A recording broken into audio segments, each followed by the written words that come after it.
Wow, that was cool. I didn't I didn't know that Ken was a rock and roller. Did you notice the little rock and roll kind of feel there, and the Bob Marley song thrown in the middle there just to worship the Lord? That's awesome. Give him a hand, would you please? Thanks. I've had so much fun with Ken.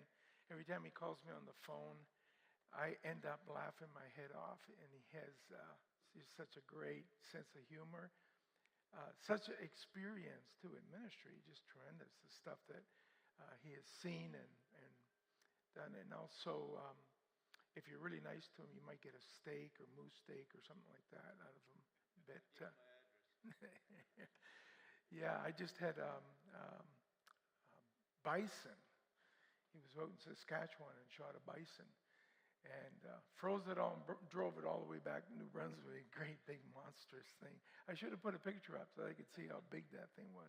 But anyway, so good to have you all. You guys are awesome. You look great. And thank you for taking the time driving. Some of you drove almost 2 hours. Peter and where's Peter? Peter. You guys drove, what, 5 hours? 5 hours from Quebec, and so great. And some are not here because Andrew Vahi is in Italy suffering for Jesus. Actually, it's a conference at a retreat there that's the largest rehabilitation program in the world. They do I think it's over 2,000 that attend that. And so they're there, some from Estonia and some in Andrew, just to see their program. So it coincided. Marvahi's in Estonia. Some are working today. Some are bivocational working. They can't come. And in Harvey, they had a funeral. And so it happens to be that the pastors there had to attend to that. They'll be here tomorrow. As you may know, my father was William Ford Drost. And I was looking at it the other day, born May 1st, 1915. That's a long time ago. Isn't that, how many years ago is that now? 110, yeah. I was just thinking how old my dad would be if he was still alive. And so he came from this little place called Midlands. So Midlands, how many know where Midlands is? If you know where Midlands is, you've been in the woods. Because Midlands is called Midlands because it's in the middle of lands, And, every year I do a little pilgrimage to the Drost place in Midlands and fight the mosquitoes and the black flies. And I go in there just to kind of reminisce and think of my dad. All there is now is trees. The Drost Brook that my dad told me so many stories about, apple trees, wild apple trees. And then there's a little cemetery. It's the only actual visual thing outside of trees and black flies. Is a little cemetery where my grandparents are buried right in the middle of the woods there. And if you go back far enough on the property, there's no buildings that were burnt.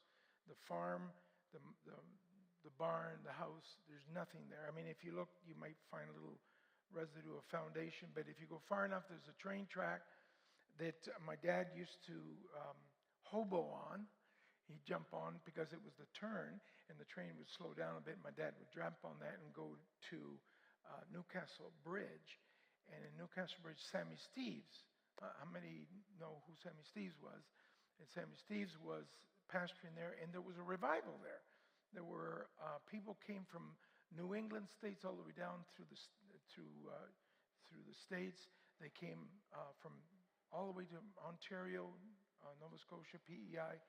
All over the place, they would come to this particular place, and it was just a huge, right there at Newcastle Bridge. You'd never imagine it. And people would come there, and that's where my dad went. This year, I hope to return to Spain. And I haven't told my wife that yet, so don't tell her that. But, and I wanted to visit the last church that my father pastored. And I'll go to his grave where he was buried in Spain. And here's the thing that I want you to captivate a little bit. My dad is buried in Benalmádena coastal area, where from his actual where he's buried, you can look over and you can see the beautiful blue Mediterranean Ocean. It's just absolutely gorgeous. And in where he's buried, it's an international cemetery, and it is really. I think we have a few slides on that. So that is the cemetery. That's me standing beside my dad's gravesite. So here is, if you notice all around how beautiful it is, it's like a garden, and all these dignitaries from all over the world are buried there. People from England and Europe and all over the place. And it's marble. My dad's, show the next slide. And he has Bill Drost the Pentecost, and it's all made out of marble. And then the next slide, you'll see a big marble front. And so here's the interesting story. My dad, when he died, he had no money because he always gave it away. When anybody gave him money, he would just go and give it back away to somebody else. And he had nothing. I was there helping my mom settle the whole thing. All he had was an old car, and that's all my dad owned. The interesting thing that when I think of it, he had no possessions, he had no properties, he had no house, he had nothing. But he's buried in one of the most fancy grave sites in all the world, and marble, and he paid nothing for it. That's another story. And interesting. Just behind me, that's an orange tree, and there's all kinds of beautiful trees. And in the summertime, it's just flowers everywhere. It's absolutely like. Can you imagine being buried in such a beautiful place? And people travel all over the world to go see my dad's grave. And there it is, marble from Italy. You're looking at it. And the thing that I marvel about it, Midlands, Mediterranean Sea. You just think about that. The contrast. Why am I telling you this? Is Dad's life was an adventure. There is no, you could look at his life, and there's a book he's written. It's Bill Drost, The Pentecost. I don't know if you've read it, but it's just an amazing book, and it tells some of his story, but not all of his story. It's just amazing, and thousands all over the world. I'm not exaggerating. Thousands upon thousands of people are in the kingdom because of my dad. They did a conference in Ecuador, and they calculate 1.5 million people that trace their origins to my dad going to Ecuador. They did another conference in Colombia, and over that number of people that trace their origins to when my dad was in Colombia. Thousands of people. And the verse on the cemetery says, "Go ye into all the world and preach the gospel." But in the cemetery, it just says, "Go ye into all the world." And all these adventure stories that you read, my dad, the amount of times he ended up in jail, they tried killing him. I remember my dad telling me the story of the guy that walked up while he was preaching and pulled a gun and pointed at his head, and he says, "I'll kill you, maldito gringo, cursed gringo, I'll kill you." And you imagine you're preaching and somebody walks up and puts a gun in your face and says, "I'll kill you." And then the guy pulls the trigger and it wouldn't go. It wouldn't go. And my dad, of course, was, I think probably he was speaking in tongues or something. I don't know. And the thing wouldn't go. And finally the guy got mad, threw it on the ground and ran out. The next day they found him dead. Not my dad didn't kill him. But stories like that, you go, what? And amazing, amazing stories. He had a near-death experience where he left his body and went into the entranceway of heaven, and guerrilla assassinations. And some of these guerrilla guys got baptized with some of them got baptized with their guns still on their sides and became pastors of churches. And it just crazy stories like that. Go ye into all the world. Chapter 19 of his book talks about him going to Ecuador. And he only had enough money to get there in his car. He only had enough money to buy gas to get there. And there's an amazing story how my mother sent him a letter thinking that it was just a friend. And when he opened up, he had enough money to go home. But while he was there, he was arrested for preaching the gospel. And they put him in jail. And then he appeared before a judge. And the judge asked him, I see your passport, and you have a visa as a tourist. I don't see any document here that says you're allowed to preach. Do you have a document that allows you to preach? And my dad says, Your Honor, I do. And he says, can I see it? And he pulled out a New Testament out of his pocket, and he opened up to Mark 16:15. And he handed it to the judge. He said, it says, go into all the world and preach the gospel. He said, Your Honor, I believe this is part of the world. And the judge grabbed the New Testament, looked at it, and read it. He said, I think you're right. And he released him. And my dad went back to the place and baptized a whole bunch of people. And then he got another document coming from the same judge or one other one saying, you are not allowed to baptize anybody. He said, send the message back. I did all the baptisms. I'm on my way back to Colombia. And so, anyway, but that's the thing. Go ye into all the world. And I want to just quickly look at 4 of these words. Go into all the world. And the first one is go. And I think that perhaps too often we live in the church world, in particular in the North American church world, I think too often we live with the default of stop. And I think that's a mistake. We're waiting for God to say go, and I think Jesus said it a long time ago, go. You don't have to wait for a go. I think that maybe we should change the way we think, and we should think about, instead of thinking about whether God should tell us to go, we have a go, we should think opposite. Maybe God might tell me to stop at a point. And where I base my thought is, my dad lived his life with a go. Everywhere he went, if it was on the street, picking up hitchhikers, he picked up hitchhikers all the time. And to him, life was a go. Wherever you were, whether you were in the coffee shop, he was on go. Every time, wherever he went, on go. And John Stewart, you traveled a bit with him, and that's true. Everywhere he went, it was go.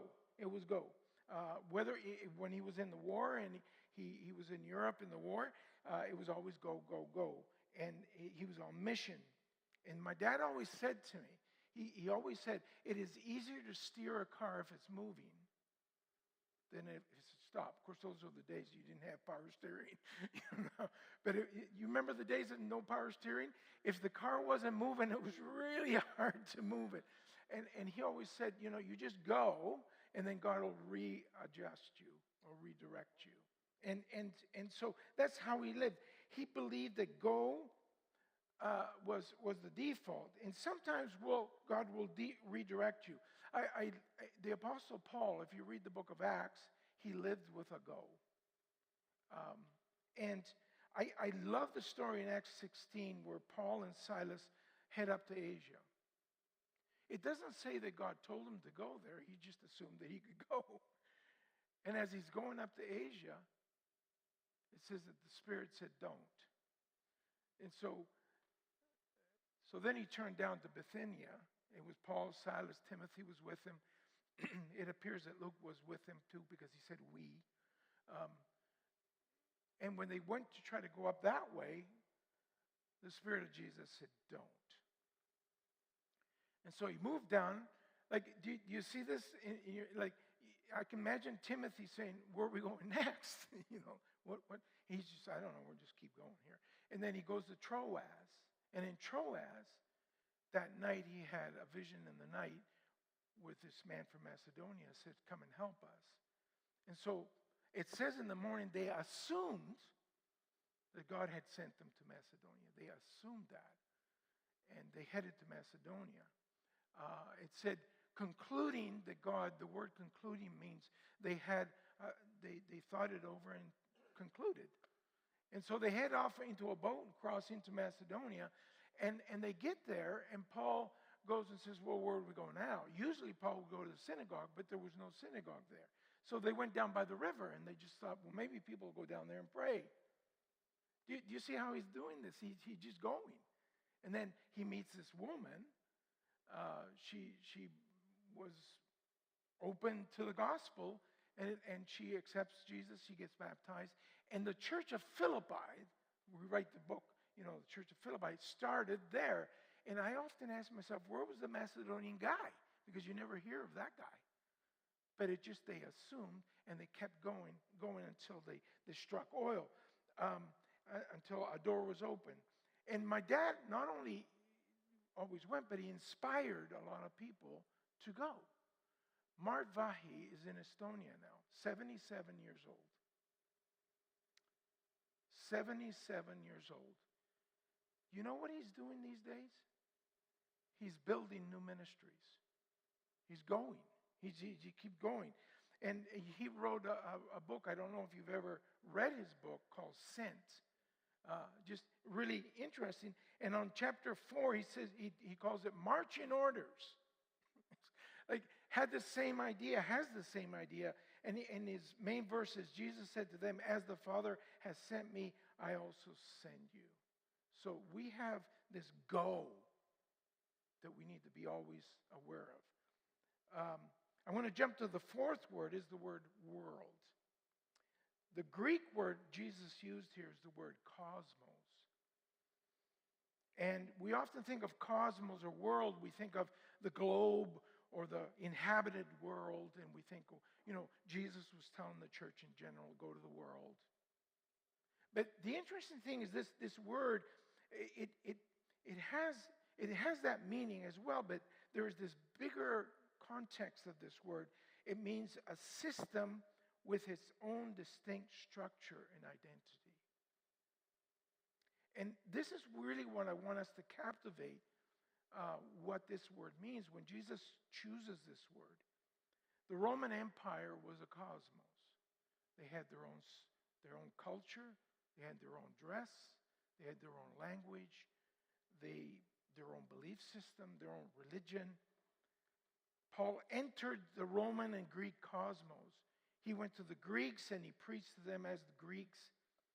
It was a pagan, idol-worshiping group, and he enters this cosmos.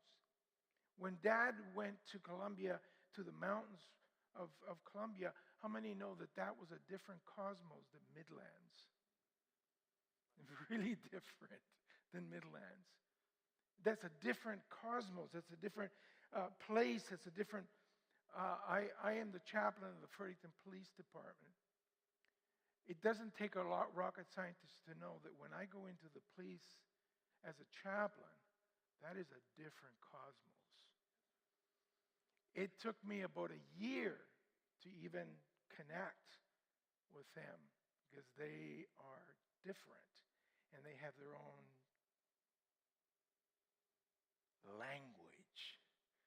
If you don't know what dark humor is, you can't be around police officers. And they have their own, at first they just look at you and say, who's this? And they're nice to you, but they don't accept you. And that's a different cosmos. Jean Bosco, on Sunday afternoons, we have a service here, and it's all Africans. You guys have a different cosmos. They have a different dress code and a different way of doing things. They wouldn't even relate to your songs. They would go, this guy, is he even saved? Because he's wearing jeans, and you wouldn't dare wear jeans, you know, like, and they start their service with real slow songs and build up, and then they end up dancing. We do the opposite.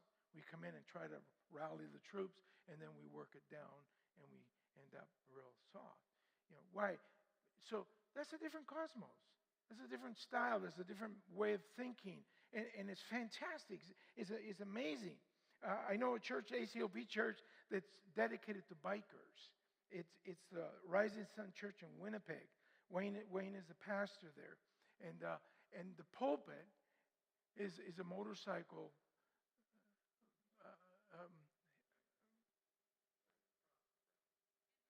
handlebars there. And then the next slide, you see Wes is preaching there. One more slide, and he's on the handlebars. And so when he comes tomorrow, just joke and say, "We saw a picture of you on a motorcycle," you know. But that is a different cosmos. I've met those guys. Now, if you're going to work with those guys, you don't show up in a scooter. It just doesn't work. Or you know, tights, or you know, that doesn't work. You know, but they're doing their job. That they have their own lingo, they have their own code, their own culture, their own way of relating. That's a cosmos. Youth ministry, you guys do a lot of youth ministry. That's a cosmos. Isn't that true? Very different world. This is just you do youth ministry, different world altogether. Under the tent, where's Bill? There you are, Bill. How many know that Bill on the street, isn't that a different cosmos? They have a different language. They speak English, but a different way of, whole different world. And prison ministry, we're going to hear a little bit about that. Different cosmos. The next word is into. The very core of the gospel is how the word became flesh and dwelt among us. The true light that gives light to everyone is coming into the light, John 1 says, into the world. The word became flesh. Imagine that, and dwelt among us. God, dressed in our clothes, walking our streets, talking our language, eating our food. That's remarkable. When you think of that, the God that created the universe is sitting down and having some bread. I was going to say wine, but it might offend you, but I'm pretty sure he did have that too. And eating our food and walking our streets and getting dust on his feet. He entered our cosmos. He entered our culture. Many times I think that we want people to come into our cosmos. Because how many know that our church services are a cosmos? We have our own language. We have our own system. We have our own culture. And just as tragic as it is for me to enter the police department, for some people coming into our world, is really complicated. Jesus is calling us into their cosmos. Paul went into the cosmos around him, the synagogues, the Gentiles, the Romans, the Greek, Asia. And here's what he says in Romans 9:19. Though I am free and belong to no one, I have made myself a slave to everyone, to win as many as possible.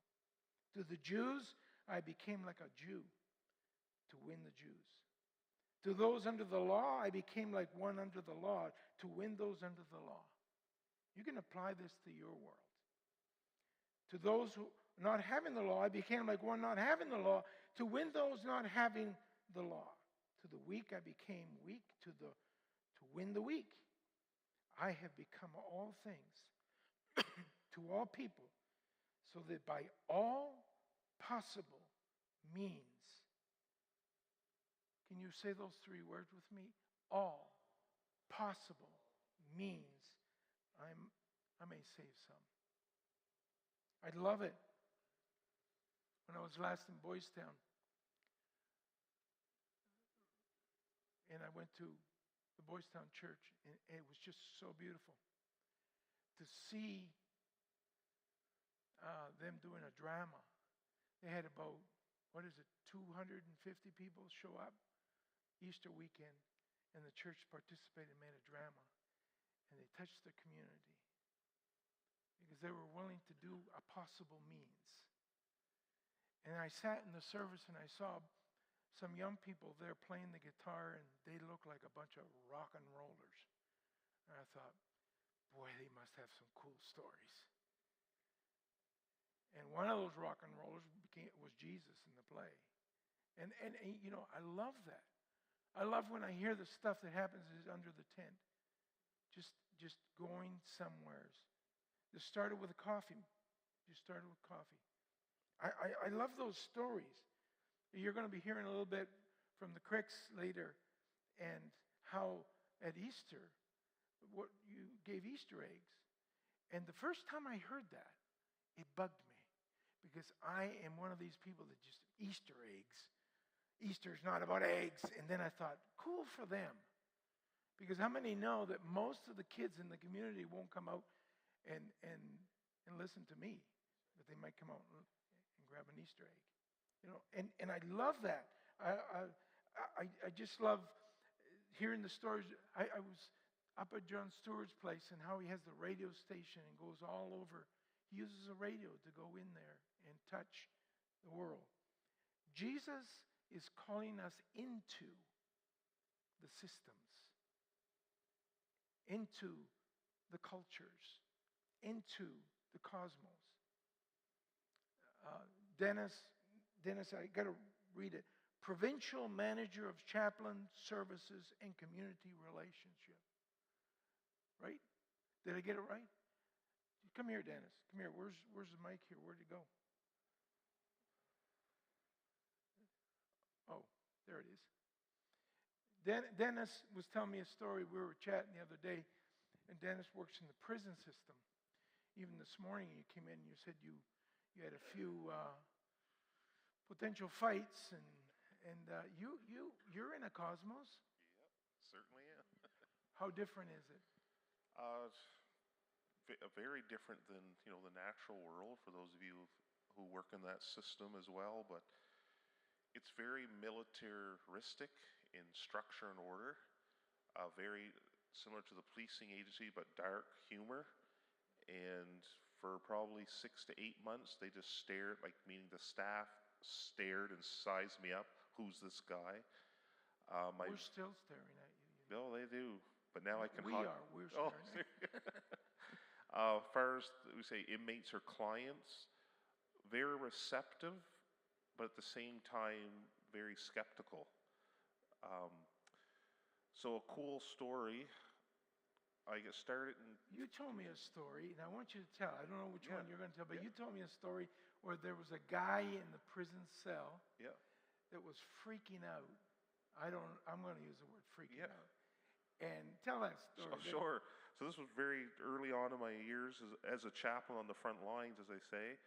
And so we heard this groan. So I was actually upstairs in my office, and we heard this groan echoing through the whole building, St. John Correctional Center. And I mean like a howl, like a Halloween howl. And officers were getting jittery, nervous, and we thought it was a Halloween prank, because in October, someone got on the radio. And so, long story short, they said, "Cisco, come downstairs." And their words were, "This is your thing." And I'm like, "My thing?" And so I went around the corner in the particular unit, but it was segregation. And at that time, there was a client who was totally naked, smeared in feces, and climbing the walls. I mean, not like 1, 2, 3 feet, climbing the walls like Spider-Man, and they're trying to figure out how's he doing that. And then his head was swiveling right around, and he was growling and howling, not for minutes, hours. Just that's what you call go into? Yeah. So they suited me up because of the smell, really, and germs and all that stuff. So I literally was suited up and had this mask, and they had hoses trying to hose them down off the walls. And they're like, "So this is your thing." And I just went in my spirit, what am I supposed to do?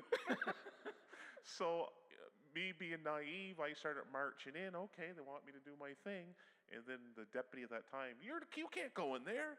We don't know what's going to happen. So I went to the door. Of course, the smell was overwhelming. So I said, well, here's what I'll do. I'll go to the library and pray. And so I turned around, went to the library, and just offered a prayer for the client, but also the safety of the officers because it was very violent.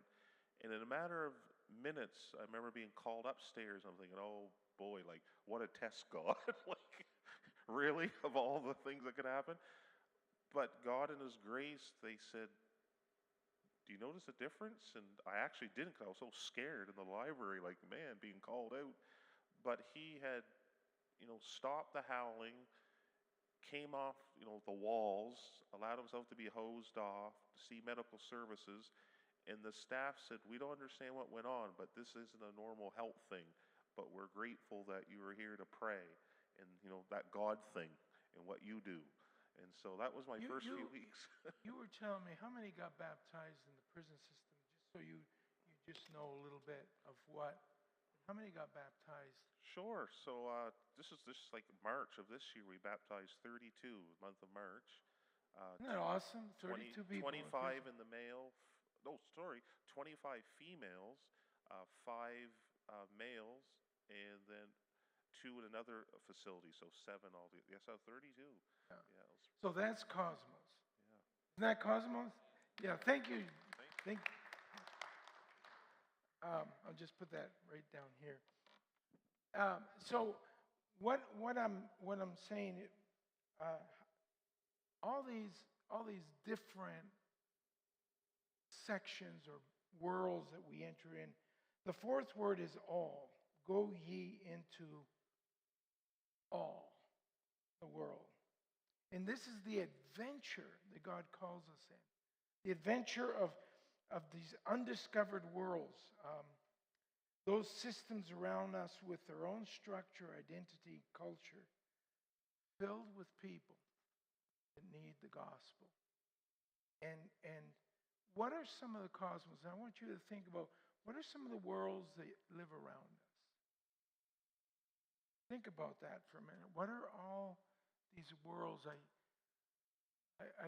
just was up in Montjoly, and I think of the French cosmos. So very different than us. And we'd say, well, we're all Canadians, but trust me, it's like going to Spain. They have their own stuff.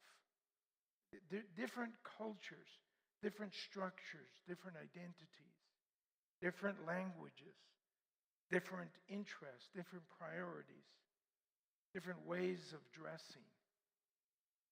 Go ye into all the world. Let me just close quickly with a story. I went to my dad's, a few years ago, I went to my dad's property, and I just went there and prayed a bit and looked around and thought of my dad, and he's inspired my life. And then I thought I'd drive into Minto and stop by one of my cousins. And as I pulled in his driveway, and they were home, and I went in, and he says, what are you doing over here? I said, I just went to the old Drost place.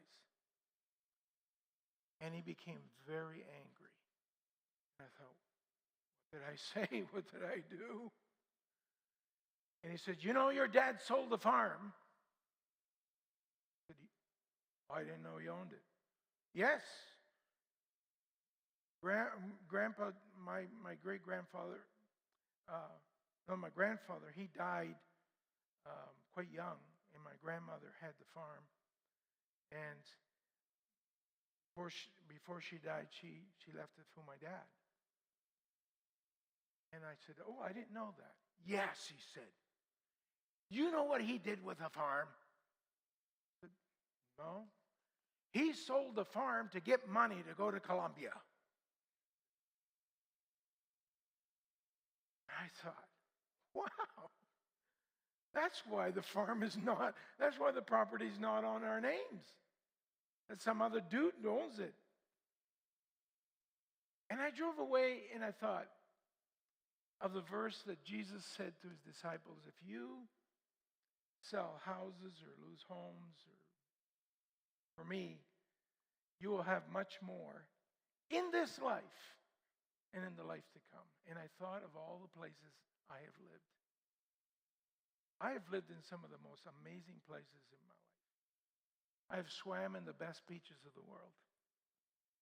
You want to know a nice beach? Go to Brazil. That's a nice beach.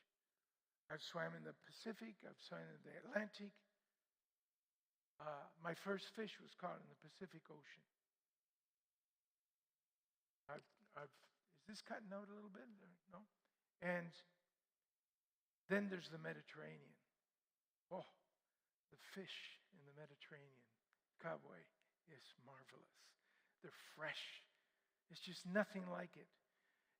I used to go on the beach with a buddy of mine and a jackknife, and we'd get those shells and we'd pop them open, hit them with lemon, and eat till our hearts were content. And then we'd go for dessert on the beach, and there was cactus fruit, and you'd grab it with a newspaper, and then you peel it open, and just water your mouth. Lived in a beautiful house. My dad, every 2 years, had a new car, or every 3 years. Never had the money to buy it, but people would come by and say, the Lord spoke to me and told me to give you a car.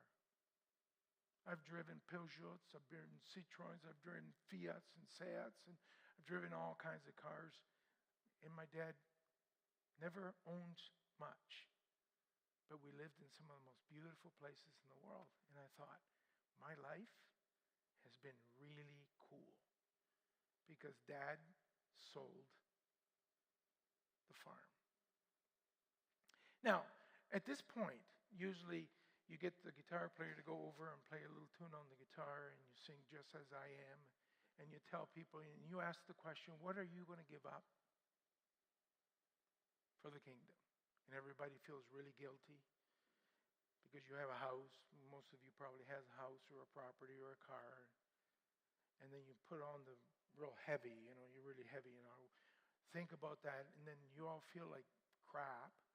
And then you walk away and you say, I'm glad that's over with, because I'm not going to sell my farm. See, here's the thing. I know right well you're not going to sell your house or your farm, or you're just not going to do that. And if you know the truth, probably my dad, it wasn't as big of a sacrifice as you think. He just didn't want to be a farmer. And he couldn't care less. He wanted the adventure of serving Jesus. And he said, oh, wow, cool. I'm heading off. So here's the thing that I would say to you. You could argue that thousands are in the kingdom because of his selling the farm.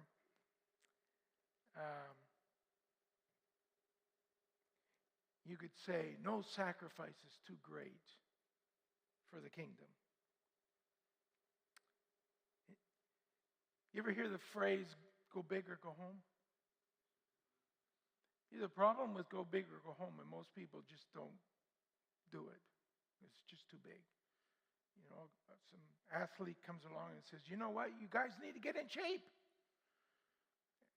I jog 5 kilometers. I don't. But I jog 5, and they tell you the 5 kilometers they jog every day. And they make you feel like you should get out there and jog. And I bet you anything, Chris won't do it. Maybe he goes for a walk. But if somebody comes to you and says, but you can do something. You can do something.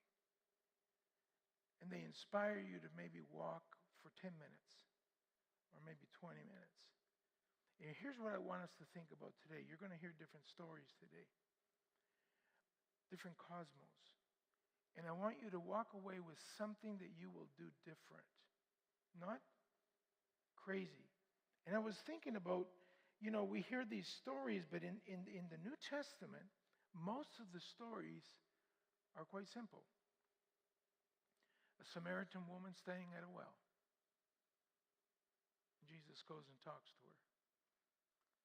And she goes to the village and brings them all. All he had is a conversation.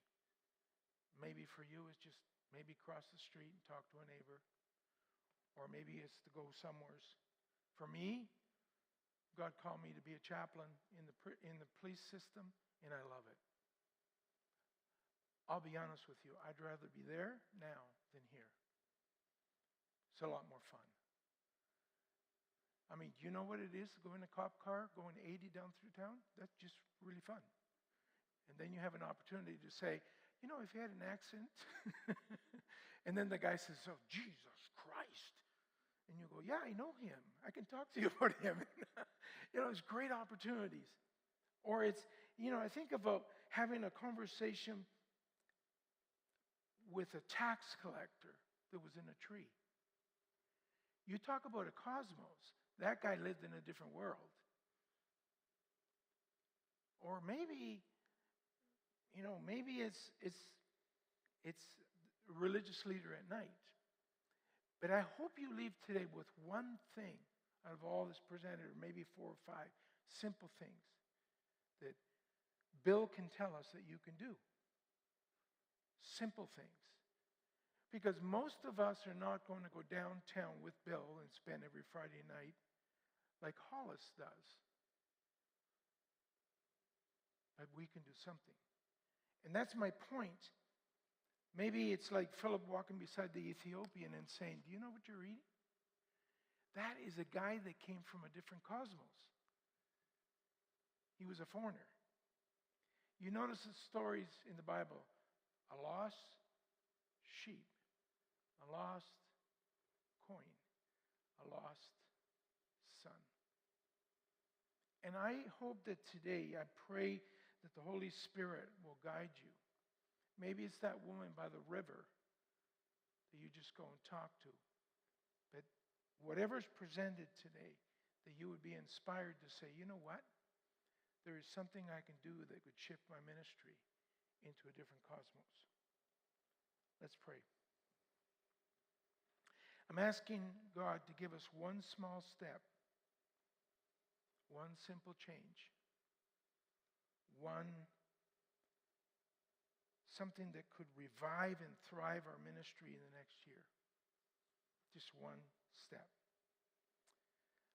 Father, I pray today that you would speak to us and just tap us on the shoulder.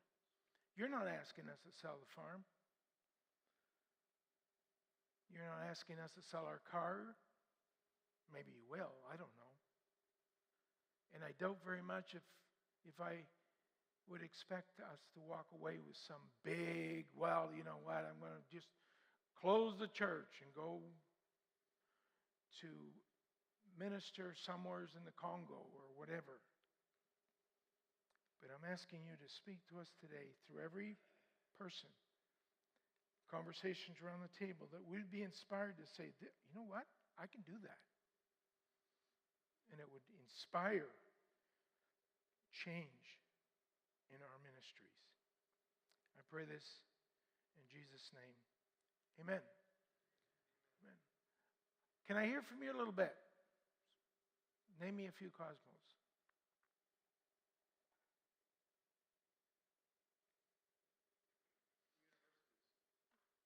Universities. Is that a different culture? More? Nursing home. Is that a different cosmos? Definitely. You bet it is. Canadian Arctic. No, I don't want to go there. It's too cold. Other ones? Construction site. Why would you say that?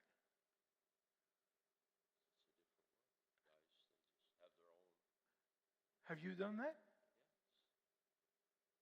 I'm curious. There's a mic. I want to hear the construction site cosmos. I've never heard of this one. Well, when you're on a construction site, you're working. You got your crew of guys. They're used to being together. They do their thing. Everybody knows what their job is. They have their own way of communicating. Usually with the F word and the yeah. SHIT and damn this and damn that. A lot of that. And then you correct them. You tell them, no, you can't talk like that around me. I was on a site a while ago, and The boss told me when I first started, he said, we talk awful rough around here, and you're a pastor. I told him, I said, there's probably no words here that I haven't heard before, but I'm not here to preach to you. I'm here to work with you, you know. And eventually you make friends with people. You build those relationships. And next thing you know, some guy at break time is telling you about he's having trouble with his wife, or his kids acting up, or he's going through a bankruptcy or whatever, and he wants you to give him some advice. Then it's, can you pray for me? But it's a different world. You don't just walk in Fantastic. there and preach. I never thought of that. There you go.